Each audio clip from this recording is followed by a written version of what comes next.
Con motivo del Día Internacional de Información sobre el Peligro de las Minas, varias organizaciones humanitarias han hecho un llamamiento para que se tomen más medidas a escala mundial contra las minas antipersona.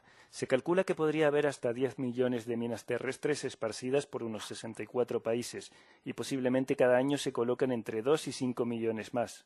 Aunque África es el continente más gravemente afectado por las minas terrestres, Europa también sufre enormes estragos. Və mən çox böyük xəyalları, çox böyük belə deyək, özünün qarşısında məqsədli olan bir gənc idim, hər bir gənc kimi və mənim minya düşməm mənim həyatımda əlbəttə ki, çox böyük təsir yaratdı. Belə deyək ki, gənc bir insanın demək, ayağının üstəbəyinin amputasiya olunması hissdir. Azerbaiyán es uno de los países del mundo más afectados por las minas terrestres. Tras décadas de conflicto, el gobierno de Azerbaiyán está llevando a cabo un programa de lucha contra las minas con acciones de sensibilización y protección de la población. Ərazilərin yenidən qurulması, bərpası zaman aparan bir məsələdir.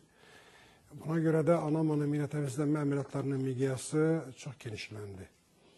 Və mina təmizlənmə əməliyyatları ilk öncə bizim həmin ərazilərdə olan kommunikasiya xətlərinin, yolların, su mənbələrinin, bütün bu infrastrukturun inkişaf etdirilməsi üçün ilk növbədə prioritet olaraq hədəflənmiş bir mina təmizləmə əməliyyatları biz həyata keçirdik. Və mən hər bir şəxsi, belə deyək də, əsasən də minalardan, müharibə gedən ərazilərdə, belə deyək, yaşayan, oran vətəndaş olan şəxslər kimi, onları, belə deyək, mina təhlükəsinin törədə biləcəyi, minanın törədə biləcəyi fəsadları, sonra minalı ərazilərə getməməyə və minalar haqqında daha ətraflı... Los esfuerzos mundiales de desminado se enfrentan a retrocesos. Varios países bálticos han anunciado planes para abandonar el Tratado Mundial que prohíbe las minas. Y mientras se avecinan conversaciones de paz en Ucrania, los activistas han advertido que la retirada de los 2 millones de minas terrestres que se calcula que existen será crucial para garantizar la seguridad en el futuro.